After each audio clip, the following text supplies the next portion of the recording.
Welcome to Peaceful Power Conversations.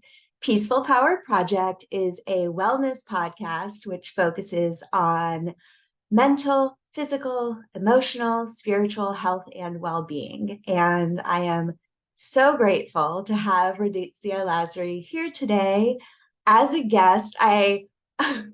We were about to begin what probably would have lasted the entire time I booked her for. And we almost began to just start catching up. So I figured we might use some of this space to connect and catch up and then explore. Oh, I did on my run this morning, and 80% of my runs are mindful movement, but I do love me some podcast consumption of my own. It's just my time. And I listened to a couple of podcasts that you were a guest on this morning. Oh, So really? I never really think too much about how the conversation is going to go since it's organic, but man, there's one thing that I am, just because it speaks so much to my heart, that I am going to ask you to share about, that you have story told in a previous podcast. I was just so inspired, and I just feel like my audience needs to hear it, though I will link that podcast episode too, because basically every word you spoke was golden. And you're like, which one was it? And it's fun. Having also, this podcast will be available not only on Peaceful Power Project, Apple, Spotify, all the places, but we're also doing video. And I just come over to YouTube and see the video. Just put in Sarah Granado, come see the video, because I love your space. And we were talking about environments, but your space is just like, I feel like home. My space is our blank yoga space with my daughter's gymnastics mat leaning against the wall. I was like trying to cover an outlet, and now I see it does not cover the outlet. But now I'm even more like, I'm inspired to talk about mindfulness related to space and creativity and all the things. So without any further ado, I'm going to read your bio and then allow that to I had never done that before. And I started to think that people put time and consideration into this bio. It's a pause, and obviously because mindfulness is a big part of both of our existences. I do like the random, like, who are you? What do you do? But I love reading people's bios. So here we go. Raditia Lasry grew up in Switzerland and now works as a mindfulness teacher and author in the United States. I'm going to stop. I want to know where you are right now, but I'll continue with this. It looks beautiful if I'm like seeing outside. Throughout her life, she has the opportunity to be in touch with various cultures, religions, beliefs, and worldviews that supported her vision of the relevance of being human. Her curiosity about people and relationships has always been her passion. Her mission became to help people find their way to being themselves while existing in social, relational, natural, and educational structures and limitations. Something in here speaks to me really profoundly for what I'm presently going through. She believes the key to success in life is to be yourself and find a way to move with the complexity of being human and building deeper connections with one another. I love it. And it's so beautiful. And again, like, not in comparison to other bios, but I suppose it does say that you're a mindfulness teacher and author, but mostly as your mission, your purpose, and your passion. So that was like such a beautiful bio. Where in the United States are you presently? And anything you want to add to that feels like a who I am, like almost like a self introduction. And welcome. I'm so happy you're here. Well, first and foremost, thank you so much, Sarah. I mean, we go back like 10 years plus, and I mean, you were there at the inception of my journey on this path for sure. And I'm sure we're going to get into this. I am in New York, in Valhalla, actually, to be exact, which is a very profound name to me. I really love this space, not only the name, but like what it just emanates. And you're actually the first person that's reading my bio out loud. I have written this for my first book that I wrote back in like almost a year ago. And it moved me. It moved. My own words moved me. I mean, I don't know what that says. I guess I really wrote what I felt. Yeah, that's all to say is that I am extremely passionate. So I think I felt my own passion coming through my bio. So thank you so much for reading it. Of course, and I could see it in your face as well. So it was really beautiful. Yeah, the we go way back. I think we have to add like 5 years to your math. Oh, really? It's been that Yes, long? yeah, because I've been in Florida for 10 years now with a child, and then I mean, we have to go back to probably like 2009. I don't know, you do some math there, Yeah, but no, you're right. 2009. Yep. yeah, just I was like 10 years ago. Oh my God, you're right. 14 years. No, look Yeah, at that. so and you did share that we met at the, did you say inception or conception? Inception. I Okay. don't know which one is better, but But of what has become the evolution to what you're doing now. What was that time and place for well, what's you? interesting, so it wasn't a yoga teacher training, right? You were a teacher there. You were teaching. I don't exactly remember what your part was that you were teaching to us. I believe it was in some shape or form to yoga postures, and some other shape, but I don't remember. You were there most like through this whole journey, and it was a time when I didn't know what I'm supposed to do. And I was helping out a friend of mine a year or so prior, when she got her certification. And apparently, I was saying something to my then boyfriend, now spouse, how I wanted to do something like that. Or that I thought yoga is a nice practice or something like this. And he was just pointing out after I haven't found a job, my mom defines that time as me being depressed, just trying to figure out my way through these, what you also read in the bio, these structures and limitations that I found myself in, not finding a job and just having a real hard time moving from Switzerland to the States and not being able to just apply to a job and get an interview and having to learn the complexity of what it means to be human, right? Like it's not just who you are, it's what you are and what certifications you have. And I think that was really like it threw me off. Like that was never something I considered be a problem. And that really taught me. So being in that time frame and then brought to yoga was like the eye opener. And I think it just signified why I wanted to stay focused on being human, than focusing on certification. Even though I was getting a yoga certificate, it was about the journey that I was really mesmerized and amazed by, that brought me here 15 years later, right? And so I think that sums it up. Beautiful. And I honestly, I love how you're like, I don't remember your part. And I'm like, I don't either. I just know that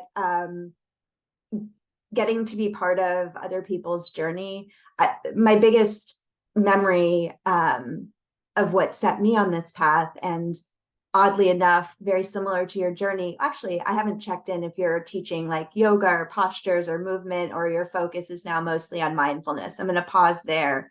How did your yoga teaching experience go? And then I know that at least the title, the one kind of job or title in the bio was that you are a mindfulness teacher. I want to pause there before I get too caught up. Did you transition from like physical yoga practice into mindfulness? What was that either shift or growth or again evolution into being a mindfulness teacher? It definitely is it begins with a foundation, right? My foundation is that wherever I put my attention to is where I want to be focused and determined. And I've noticed when I started teaching yoga, I taught yoga in different places. I would at like athletic clubs. I was teaching in Central Park to like private people that I knew and was trying to build it. And I realized that I personally wasn't practicing yoga. And I know that this is true for many yoga teachers, that they don't get to have their own practice. And so for me, it was just like, even if that's the truth, this is not what I want to do. Like, I don't want to teach someone something I'm not practicing. And so I really moved away from the asana teaching. I'm still willing to teach yoga, but I will always integrate more mindfulness because I feel like I want to teach something that I can apply every day, everywhere, wherever I am. And it's not limited to what clothes I wear, what tools I have, and in which environment that I am in, right? And so with mindfulness, it doesn't matter where I am. I can practice this all the time, anytime, and I can remind myself when I'm off the practice and when I have to be in the practice. And yeah, again. Beautiful. And so Yeah. And so though my component probably was, and my initial draw to the yoga practice was honestly how good the physical asana made me feel. And I think a lot of that had to do with how natural it came. So for example, my like grown-up physical practice, like right now, is running, and it doesn't come easy. And I love that. But at that time in my life, for me, about 17 years ago when I did my teacher training, it came very easy. So everything, it was very much in alignment with what felt good. And at that time in New York City, trying to figure it all out like you, I was like, yes, this feels good. But how I was struck by the power of mindfulness was in my teacher training, we had to do these little like practice teaches. Like you sit down and you practice teaching a little part of the class. And I had breath work or centering and had all and I love, teaching people in teacher training because everyone is there like just open hearted, like ready for it to experience it. Close your like tall spine, close your eyes, take a deep breath in, a full breath out.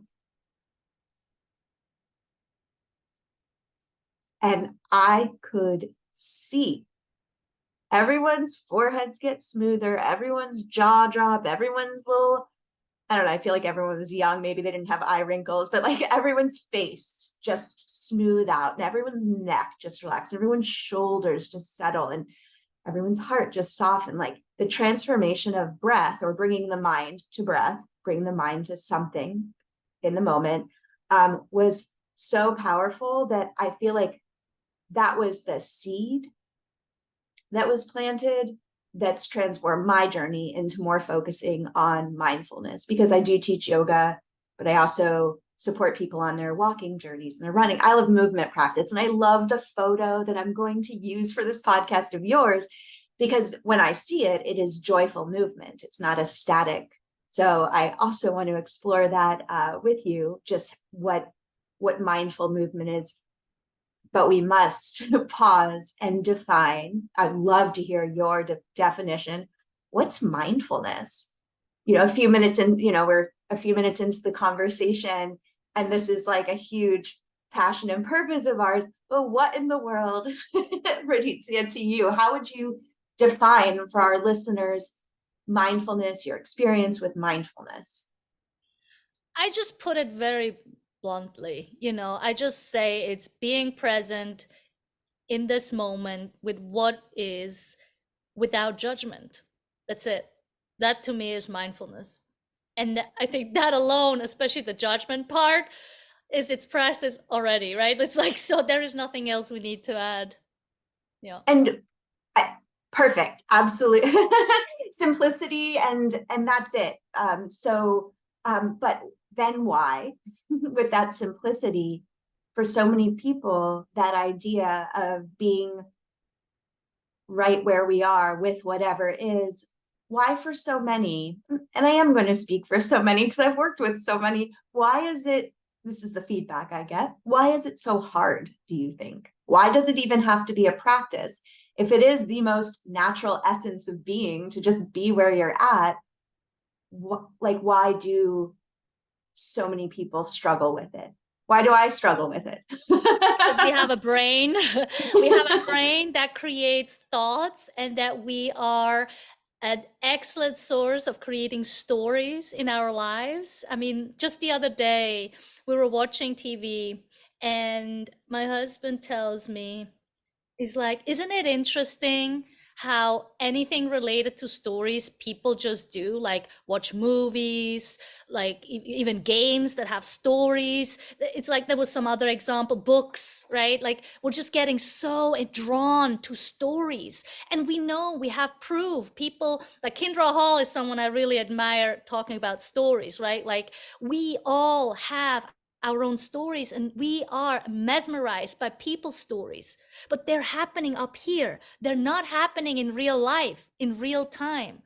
There's something that are happening in the past, or something we anticipate and hope and expect to happen in the future. And there is the downfall already, because the moment I am too consumed with what happened in the past, or the worries or the hopes for what's happening in the future, I already lost it. And it is extremely difficult. Like, I'm no saint here. I'm challenged with this every single time, but I have to remind myself, is this just a thought that I'm having? Or is this really how I'm feeling? And then when I'm feeling this way, that usually, and obviously when we talk about trauma, that might not always be what's really true here in this moment when we're feeling things. That could be something that has happened in the past. And yet I still believe when we connect to our emotions is when we can be truly here and make changes that will support us how to make us feel better. And I think that's a little bit of the challenge I see as a human. Absolutely. And what struck me, I'm going to see what part of it exactly. Help people find their way to being themselves. So in my mind, even just talking and watching your videos in your Facebook group and how you express and communicate, and like I said, the podcast that I've listened to, like how to be yourself, how to connect to this moment. But then I read the part that says, while existing in social, relational, natural, and educational structures and limitations, the only thing I read in there was how to do this when your kids wake up in the morning. So I know that you're a mom too. I have a feeling our kids are similar in age. Yeah, How mine old? is turning 9 in Okay. November. And my 9-year-old will be 10 soon. And then my 7-year-old will be 8 soon. Mhm.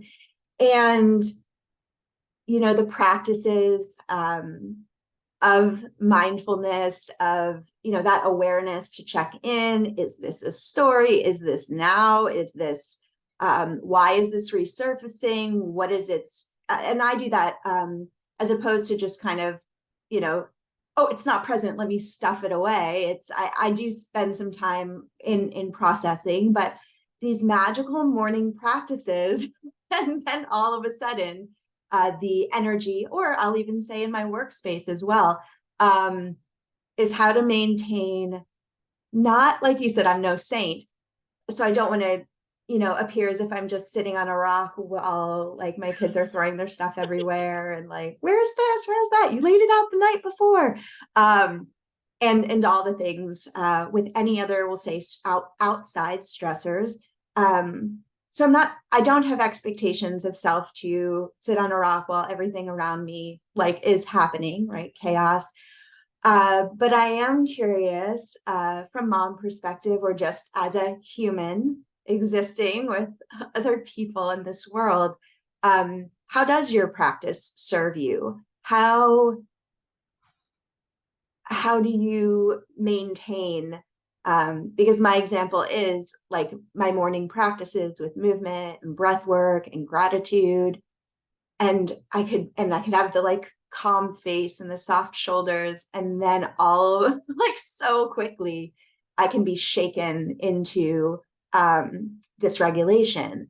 And I would love to hear your either experience with that, or perhaps some advice, because I'm sure my listeners can also relate, and I'm just disclosing some of my own story there. No, great. I mean, yes, children are always going to be a challenge because it's one, we want to care for them. At the same time, we want them to be on their own. And then we find ourselves being pulled in both directions. And then there is us in the middle trying to, like, oh, right. And I agree with you. I mean, I have my own morning practice for the past 5+ years. And especially when he was little, he would then come in and I'd be like, why are you here in my space? Why are you interrupting me? And at some point I was like, is this the practice? Like, is practice telling me to shut my kid out of my sight?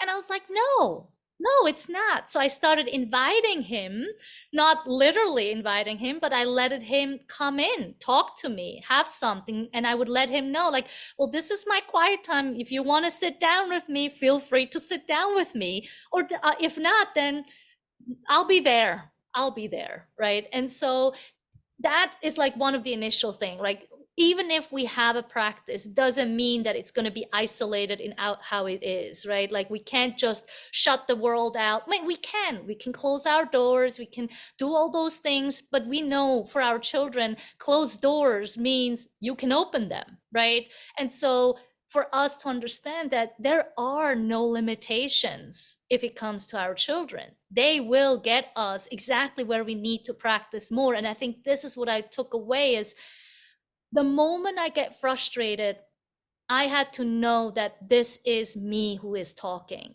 It's not him telling me that something's wrong with him. It's me being in the fuss. And so what I do, and I'm not doing it all the time, but I try to let him know, it's like, oh, mommy's getting loud right now because I'm just getting this thing done. I'm stressed out. I just want to get things ready. I have to go too. Like, you have to take care. And there might still be a rough voice around it. It might not be like, oh, my child, please, can you do, like, I can't, right? Like, I am a very passionate and emotional expressed person. And so that would just be against me. And this is another thing about mindfulness. Like, I don't want people to think that when you practice mindfulness on an everyday and it's, your thing, that you can't express emotions. It doesn't mean you will say the right thing all the time. What it does to me is just to give grace, is like the one word that I can keep bringing up. It's like, give grace to yourself that you are not in a great space right now. Give grace to your child that they might not be in a good space right now, right? And let it go. Like, and one important thing that I actually wanted to say at first was just not take life so serious. I love it. That's amazing. And I did hear, I don't know what year it was with the podcast, but I did hear that you had some mindful parenting, didn't you? Sessions. Yep. Sessions. Yeah. So, and then you speaking of shutting doors made me remember how you shared about retreats and actually designating true time for that, like disconnect to reconnect time. Is this something that's still part of your, and again, it's not the small daily practices that we can definitely dive deeper into, but almost like that reset, recharge, you're unplugging in order to plug into source. Is this something that's still part of your life, is getting to retreat? So I just started recently I remember about 3, 4 years ago, I was at this summit, mindfulness summit, and I had the opportunity to ask a question to John Kabat-Zinn. And I asked him, if I pursue to be a mindfulness teacher, what is his recommendation, or what would he, tell me? And the number one thing he said right away is go on an annual 10-day retreat. Like, you cannot consider yourself a mindfulness teacher if you don't do that. And that was kind of like a dagger in my heart, to be honest, because I'm like, here I am having taught mindfulness for the past 2 years or plus, and then obviously not including my yoga practice time. And I was like, I didn't do that. And then I was reflecting and I said, like, oh, you know what? I'm not going to feel bad because I have a 6-year-old child right now. Right. And so it just reminded me that sometimes in life there are certain things that work and some things don't work. And so last year, actually this year, 6 months ago, I had my first 10-day retreat since before my yoga teacher training. And, or was, no, it was after the yoga teacher training. So exactly 14 years ago. And it just is that reset, that where you don't have to worry about anything. I mean, obviously you could still have thoughts about your family not being taken care of, though that wasn't any thoughts that I had. But it was really then this moment where you can just take care of what needs to be taken care of in that space, in that moment. And I can see how that really makes a fundamental difference, because you then meet your everyday life differently. Additionally, you will appreciate the everyday struggles you're having, because obviously when you're in a 10-day retreat, you're also taken out of every day, like you described, right? You're disconnecting from every day. But then how do you bring that into your everyday? And then again, grace comes in and says, like, it's okay. You don't have to be the way you are in a 10-day retreat, but it helps your inner soul to just know that you're okay either way, Yeah, absolutely. I remember going to study, not in a retreat, but to get my advanced yoga teacher certification in India. It was in the Himalayan mountains in Dharamsala. And I asked, and it was every morning at 7 a.m. chanting, 8 to 10 asana, service, philosophy, the training, right? And we actually, Sean and I owned our own yoga studio at the time, and I was able to leave. I believe it was a 2-month period, 8 weeks I was there, and eating to this day. And I don't judge like food or diet, but truly the best I've ever eaten to, like, before or after. Everything was just fresh and present and like almost farm to table-ish in a sense. And I remember asking my teacher as we were leaving, I'm like, how can I, carry back this to New York City? Like, and I remember, and the response was, I was like, can I experience this there? And his response is, you're going to experience there, not this there. Everything from air quality to food quality to noise pollution. That's also something I didn't even realize, just living in the city, and I'm in the suburbs too. I'm just like crossing my fingers the landscapers don't come by while we're having this conversation. And so he was saying that it's not the environment that, that was the answer, was no. And I didn't, I didn't understand it until I went back and had to know that, like you said, mindfulness does not mean to be without what can be deemed or judged as like a negative emotion. And I say that in that it doesn't feel pleasant to feel certain things, discomfort and pain, and the frustration and regret, resentment, shame. I can go into that list, and I'm not deeming them as like bad emotions. Just like I'm not saying that New York is not as great as the Himalayan mountains. But it truly is an impossible comparison. So with mindfulness practice, you are exactly where you're at, and you can make different choices, but we are not in control of other people, places, and things, only of our own internal, and in somewhat external world. So I'd love to, this is the part that I really wanted to make sure to touch upon with you. So we've talked about retreat and even an acceptance that it's not everyone doesn't have this ability. I would question it if people are like, that's impossible for me to take this space and time. I think we put up a lot of excuses because it is scary to enter into releasing all the things that make us us. Even when I went to study in India, I felt like I wasn't a studio owner right now. I couldn't manage things, or know what was going on, or who was showing up to class. Was anyone showing? You're releasing. I was not a mom at the time, but relationships, just when you go to retreat or to train or study, all of those identities that we've become pretty graspy with get to be shed, and that's scary. So for anyone who's retreat curious, or just unplug curious, notice what's coming up as an excuse. I do because I've yet to have that experience. But I'd love to move to everyday mindfulness and how we can incorporate it in the day to day. And if I hope you remember, or I can remind you, you told a beautiful story about dishing.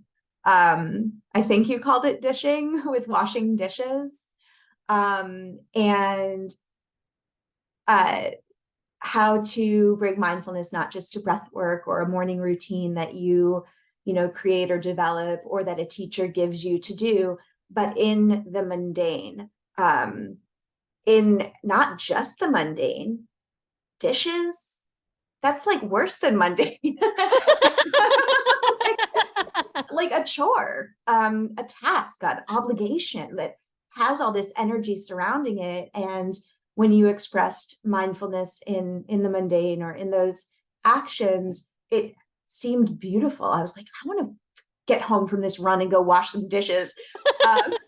So would you mind sharing how to bring mindfulness to a dishwashing experience, and also the connection with body that you shared about as well? Yeah, I mean, I probably won't be saying it exactly how I said it back then, because every time when people say, "Oh, can you say this again?" I'm like, "Hold on, what did I just say?" It's like, okay, let me rephrase. What it ends up being, okay, so the first thing I want to say is like, yes, maybe you don't do the dishes. Maybe you're just putting dishes into the dishwasher, right? Like even that we can use. And at the end of the day, it's for you to figure out, how do you meet your everyday tasks? Do you meet them with dread? Do you meet them with just annoyance? Do you meet them with resistance? Do you meet them with just wanting to get rid of it, right? And maybe you just do it quickly so it's done and over with. And what I started to realize is when we go through our days that way, we're very goal oriented, right? We just focusing on like what we want to see, like the dishes, for example. We want the dishes to be out of the sink. That's our goal. And we're forgetting, and it goes to what I said about the teacher training and certification and anything in our life. Like it goes beyond just our mundane and boring and not so fun chores, right? It can go into studying, it goes to work, it can reach all these other places, because my thing, and that becomes this part of who I am, is really the focus of the end result. Because if I think about me as a human and I think of the end result or the end outcome, that'll be death, right? I mean, that's a little harsh expressed, but that's what it is. Do I really want to focus on an end goal of something? If I look at it from that angle, I can then really look at the journey. So let's take washing the dishes, right, as an example, because there the time frame is a little shorter. It might be 15, 20 minutes. And so during those 15 and 20 minutes, if I go about these dishes in a way that seems like, oh, I just want to get it done, this resistance that I'm experiencing in my body is so much worse than if I would just say, oh, okay, let me, like, I, for instance, how I do the dishes, how I wash the dishes, like, first I organize them all the same things together. So it's nice, organized, and then I go about it. I first, soap them all up, then wash them up. Well, I'm not very environmentally friendly here, but that's how I do it. And so what I started to realize is if I focus on my action on my hands, how the water feels on my hand, how the soap gets on the plate, how I'm making sure that the plate is really clean, noticing that, oh, maybe I put too hot of water here. I need to cool it down a little bit so I'm not burning my hands, and so on and so forth. In no time, I will have half of the dishes already done. Meaning, if my focus is not so much on like, I want to get it done, and I have this resistance and this agony in my body, I actually start enjoying standing there and witnessing the water and the cleaning and seeing how I'm step by step getting closer to my end goal. But the journey to get to this end goal was so much more enjoyable. My body was able to relax. I wasn't like, you did the breath work. You can even practice breathing right there. I'm lucky I have a window where I do the dishes so I can look outside and see what the squirrels are doing. Maybe the sun is shining. Maybe I see the sun setting. Maybe I start, listening to music in the background. What I'm saying really is whatever you're doing, make the journey exciting. Make it something new. Make it something that you would enjoy so that the end product isn't necessarily what makes you happy, but the journey in itself, and bring it back to life. If I take every single moment in that way, or at least pursue it, I will get to the end of my life and remember the immense amount of amazing moments I had that were in my everyday. That wasn't just heading on vacation somewhere on a plane, on a beach, or somewhere where I was with the best people ever, the best food I ever had, or the best beautiful environment that I had, right? I start noticing that actually everything around me is already what I'm seeking. And so the happiness is not created through the external experience, but through the internal experience and feeling how I can move from one task to another, from the beginning to an end, but not focusing on the end, but really on what's happening in between. Because then is what we do to regulate our nervous system, is by letting it know that even filing paperwork, even taking care of accounting stuff, it will get done at some point. But how I meet it, see numbers for something different, maybe see like, wow, I spent so much money on this. Oh, wow, I can spend more money on food because I actually haven't spent much. It starts to create stories within the things that we're doing, right? And so if we're so amazed by stories, create your own. I love every bit of it. And yes, so I will link the other podcast because a completely new and different like explanation of this, like this dish's story. The thing that struck me the most that you did include in this telling and the previous telling was how the body transforms by the mind's ability to shift the experience. How the body can go from dread and from tension into ease and enjoyment just from the mind choosing, or the pursuit of. That was brilliant. The pursuit of, because I'm like, I'm trying. I'm pursuing. I think that's so, it's exquisite for this journey, right? For the work we do, because it is work and it is practice and it is presence and awareness. Otherwise, we would just be on autopilot, which is most, it could be as opposed to just being like angry at my dishes, I could also just be in this autopilot, completely disconnected existence. And then 15, 20 minutes pass, 2 hours pass, and I don't even remember where I was both mentally and physically in my body. So it really struck me to the core. Being in yourself, you shared about the senses, so the things you're seeing, the sense of touch, so the temperature, what you're feeling, perhaps the smell of whatever you're washing your dishes with, the sounds around you. I think you had birds in the squirrel, like the retelling the sounds around you, and then also in your actual body, right? I remember you said the word elbow. You were like, my elbow is doing this. This is so amazing. My arm is moving in just this way. The functionality of just existing and being present with that, because I support people who struggle with their body image, and image itself. The word image is very image, what you see, right? As opposed to embodiment, being embodied, being fully embodied, being in your body, and not just while doing things like running, yoga, stretching, dancing, which I'll loop to that in just a moment, or just joyful movement, or even hard movement that feels challenging in a positive way, not like being, working out, whatever. But embodiment in the day to day, and to be almost in this presence without judgment and with appreciation, of just the smallest things. And I just think often, like, especially with like a hug or a touch, and like what the arms can receive. And again, everyone is differently, positioned with their senses. Some people without sense of sight have a more keen sense of hearing, and just, again, being in gratitude with whatever is present in, I will say, in sickness or in health, right?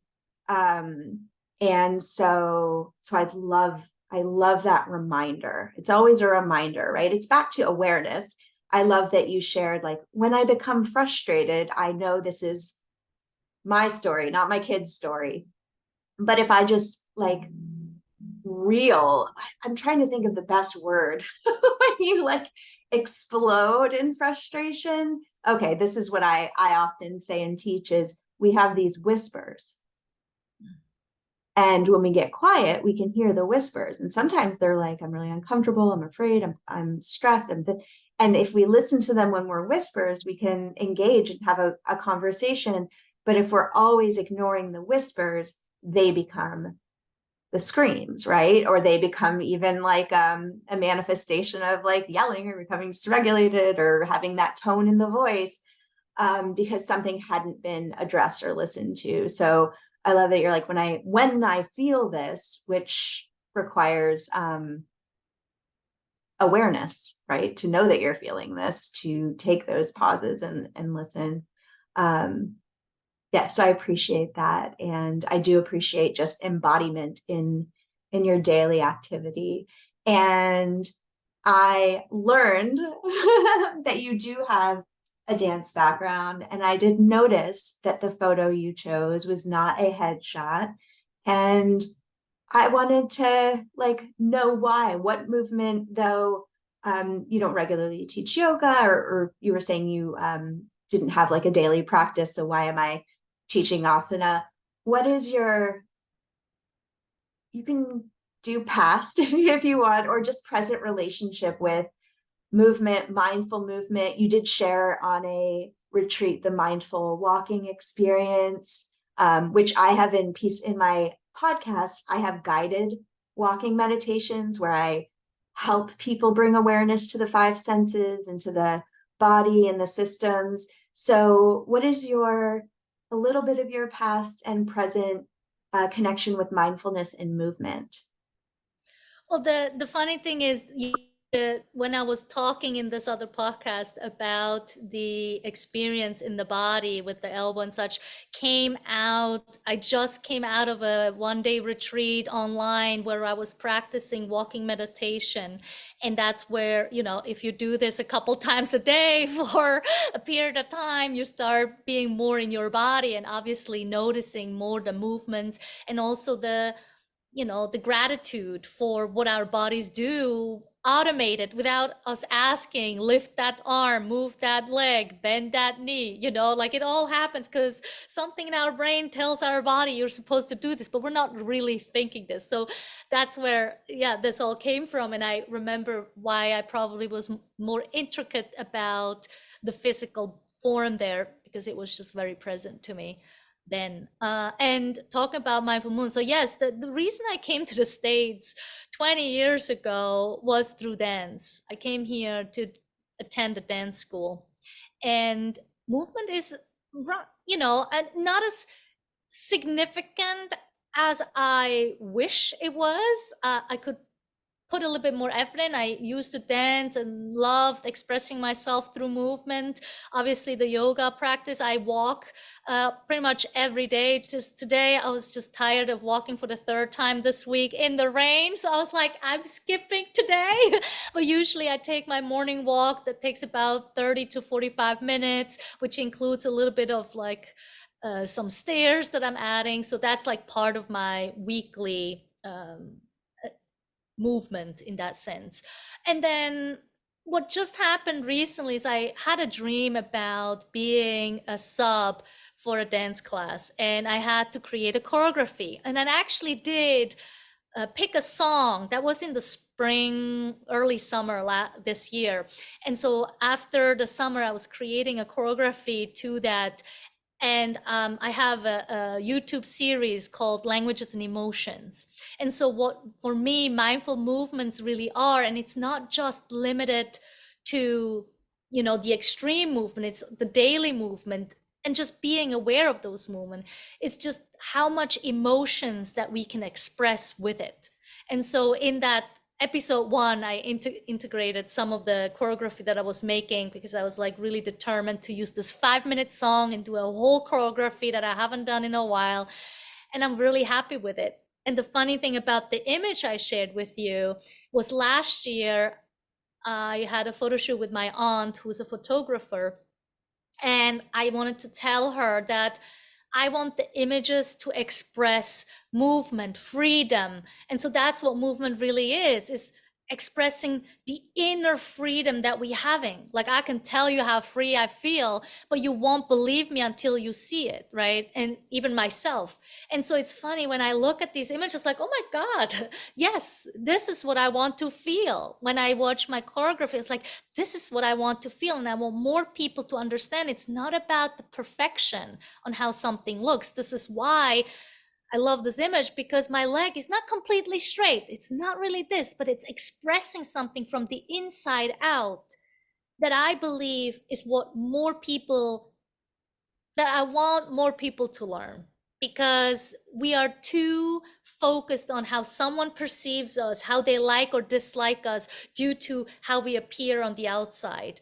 And we are holding back what's really inside of us. And so for me, using dance, running, or whatever movement is really another form of expressing how we truly are feeling on the inside. And we just don't have the words to meet what we're feeling. And so, yeah, doing a 50K, congrats on that, is another way to really determine yourself and like, yeah, getting through something like this. Or 15, 50. Yeah, it was 50. And then I did some like Google math after, and I was so close to the 60K, but I don't know the mile kilometer thing. But there was a lot of mindful walking. And I will tell you that like I said, 80% of my runs are my moving meditation. I mean, if I'm not aware, my posture is going to be bad and my posterior tibial tendon is going to be mad at me. So I need to hold my body in a certain way. I need to keep my breath really easy and regulated, or it doesn't feel good. I have to, my mind is exactly where I am. And then the other gift is the nature is, even if I'm in like my suburban area, there are otters. There's otters here in my suburban neighborhood. So it's a gift to be in nature. But I was doing this 12-hour event, and I'm like, I'm packing my aftershocks, I'm packing my headphones.